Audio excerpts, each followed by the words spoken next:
جمعية الدعوة والإرشاد وتوعية الجاليات بمحافظة بدر. السلام عليكم ورحمة الله وبركاته. الحمد لله رب العالمين والصلاة والسلام على أشرف الأنبياء والمرسلين نبينا محمد وعلى آله وصحبه أجمعين। সুপ্রিয় দর্শক ও শ্রোতা বন্ধুগণ, আল্লাহ সুবহানাহু ওয়া তাআলা জান্নাত রেখেছেন মুমিনদের জন্য, আমলকারীদের জন্য, যারা দুনিয়াতে কষ্ট করে আমল করে ইবাদত করে তাদেরকে জান্নাতের ওয়ারিস বানিয়ে দিবেন, জান্নাতের হকদার তারা। তাদের জন্য রয়েছে জান্নাতে পরিপূর্ণ নিয়ামত, যেটি কখনো শেষ হবে না। ইয়ার বিপরীতে দুনিয়াকে যারা জান্নাত বানিয়ে নিতে চায়, আল্লাহ সুবহানাহু ওয়া তাআলার স্থায়ী নিয়ামতকে অবজ্ঞা করে মনে করো দুনিয়াতে আমরা যা পাওয়ার, যা চাওয়ার, যা চাহিদা পূর্ণ করার পূর্ণ করে নিব, আখিরাত আমাদের প্রয়োজন নেই। এই পাপিষ্ঠরা দেখা যায় আখিরাত তো পাবেই না, দুনিয়াও তারা সঠিকভাবে পায় না। এর অনেক উপমা রয়েছে। মুসা আলাইহিস সালামের যুগ থেকে নিয়ে কারণ উচ্চ বিলাসিতা ছিল, এত বিলাসিতা ছিল, এত জাঁকজমকপূর্ণ জীবনযাপন করত, নিমেষেই শেষ। ফেরাউন যে আল্লাহ দাবি করেছিল, তার মন্ত্রী হামান এত বিলাসী ছিল, তারপরও শেষ। সালামের যুগে আবু জেহেল, উতবা, সাইবা বড় বড় লিডার ছিল, এত জাঁকজমকপূর্ণ স্বাচ্ছন্দ্যময় উচ্চ বিলাসিতা জীবনযাপন করত, তাদের জীবনে নিমেষেই সবকিছু তছনছ হয়ে গেছে।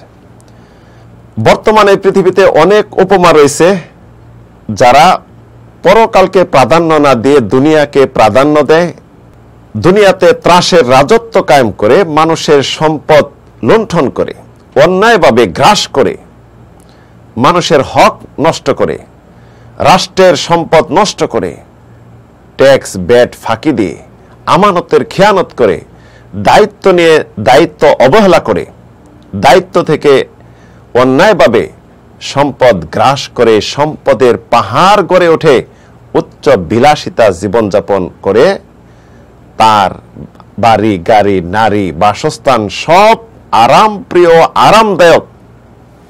এই সমস্ত পাপিষ্ঠদেরকে দেখা যায় আল্লাহ সুবহানাহু ওয়া তাআলা দুনিয়াতেই জাহান্নামের মজা চাকিয়ে দেন, কারণ দুনিয়াতে সে পেয়ে নিতে চেয়েছিল। এর অনেক উপমা রয়েছে। সবচেয়ে বড় উপমা এখন আমরা বর্তমান দেখতেছি, যারা উচ্চ বিলাসী ছিল, সাধারণ মানুষ তাদের দাস হয়ে থাকতো, দাসত্ব প্রথার মতো তাদেরকে রাখত। তাদেরকে এখন গ্রেফতার করার পর যখন জেলে ঢুকাচ্ছে, রিমান্ডে দিচ্ছে, তারা অনুভব করতে পারতেছে এখন যে আমাদের পূর্বের বিলাসিতা জীবন যেটা ছিল সেটা মনে আমরা কিছুই ভোগ করতে পারিনি, সব যেন শেষ। এটাই যদি এই পাপিষ্ঠ গুনাহগারদের দুনিয়াতে হয়ে থাকে, পরকালে তাদের জীবনটা কি হবে একটু ভাববেন। বিবেকবানদের জন্য একটি বড় উপদেশ, যারা ক্ষমতা গ্রহণ করার পর, নিজে দায়িত্ব গ্রহণ করার পর, জোর করে পদ গ্রহণ করার পর মানুষের প্রতি এত জুলুম করে, অন্যায় করে, সাধারণ মানুষকে মনে করে তারা দাস, আমাদের চাকর, কৃতদাসের মতো ব্যবহার করে, তুচ্ছ মনে করে। দুনিয়াতে যারা এমন ফল ভোগ করে নেয়, জাহান্নামের আযাব দুনিয়াতে যারা কিছু পেয়ে যায় জেলখানায় রিমান্ডে, তে পরকালে তাদের কি হবে? পরকালের জীবন সম্পর্কে রাসূল সাল্লাল্লাহু আলাইহি ওয়াসাল্লাম একাধিক হাদিস বর্ণনা করেছেন। আজকে একটি হাদিস বলবো, যে হাদিসটি আনাস ইবনে মালিক থেকে বর্ণিত, ইমাম মুসলিম হাদিসটি বর্ণনা করেছেন। ওই সকল পাপিষ্ঠ যারা দুনিয়াতে সবচেয়ে নিয়ামতে পরিপূর্ণতা ছিল, দুনিয়াতে জান্নাতের নিয়ামত তারা ভোগ করে নিছে, পোশাকে, চলাফেরায়, বাসস্থানে, সব কিছুতেই।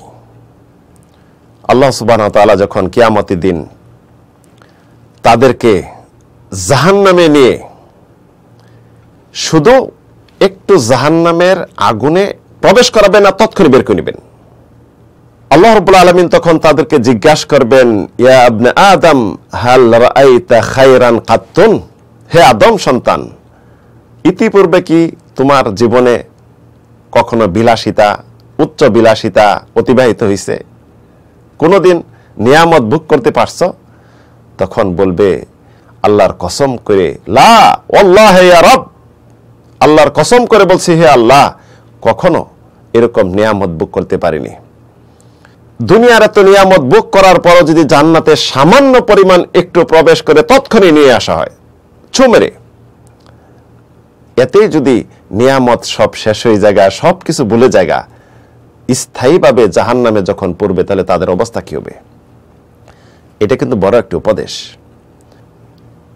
এর বিপরীতে পৃথিবীতে যারা আল্লাহ যে নিয়ামত দিয়েছে, নিয়ামতকে সুন্দরভাবে ভোগ করেছে, শুকরিয়া করেছে, আল্লাহ সুবহানাহু ওয়া তাআলা যা দিয়েছেন হালালভাবে গ্রহণ করেছে, জীবনে অনেক কষ্ট করেছে, কষ্ট করেও ইসলাম ঈমান থেকে সামান্য পরিমাণ বিচ্যুতি হয়নি। আল্লাহ সুবহানাহু ওয়া তাআলা দায়িত্ব পালন করে গেছে, কষ্ট করে ইবাদত করে গেছে, বিপদ আপদে ধৈর্য ধরছে, তারা জান্নাতি। দুনিয়াতে যদিও সাময়িকভাবে কষ্ট করছে, তাদের চিরস্থায়ী ঠিকানা জাহান্নাম হবে, খুব সুখময় বিলাসিতাপূর্ণ। আল্লাহ সুবহানাহু ওয়া তাআলা এই সমস্ত লোক যারা দুনিয়াতে কষ্ট করছে, ঈমানদার মুমিন জান্নাতি ব্যক্তি, তাদেরকে কি করবেন? জান্নাতে প্রবেশ করাবেন, তৎক্ষণে আবার ছো মেরে নিয়ে আসবেন। পরবর্তী জিজ্ঞাসা করবেন, ইয়া ইবনে আদম হাল রাআইতা বুসান কাত্তুন, হে আদম সন্তান, তোমার জীবনে কি কখনো কষ্ট গেছে, অতিবাহিত হয়েছে, কষ্ট করেছো? হাল মাররা বিকা শিদ্দাতুন কাত্তুন, তোমার জীবনে কি কঠিনত্ব কখনো পার হয়েছে?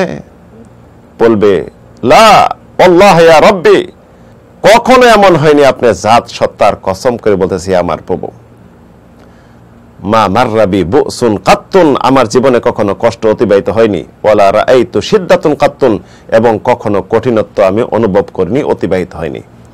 তথা জান্নাতের নিয়ামত যে এত পরিপূর্ণ এবং এত স্থায়ী, এত আরামদায়ক, এত বিলাসিতাপূর্ণ, এটি পাপিষ্ঠরা বুঝবে না। একজন মুমিনের কিন্তু বড় একটি উপদেশ এই হাদিসটি। তাই প্রিয় বন্ধুগণ, দুনিয়াতে কষ্ট হতে পারে, কষ্ট হবেই। দুনিয়াটা কষ্টের জায়গা, একটি পরীক্ষার হলরুম। দুনিয়াতে যদি কষ্ট না করেন, পরকালে সুখী হতে পারবেন না। আল্লাহ সুবহানাহু ওয়া তাআলা যে নিয়ামত দিয়েছেন, নিয়ামত ভোগ করবেন, আল্লাহ শুকরিয়া করবেন।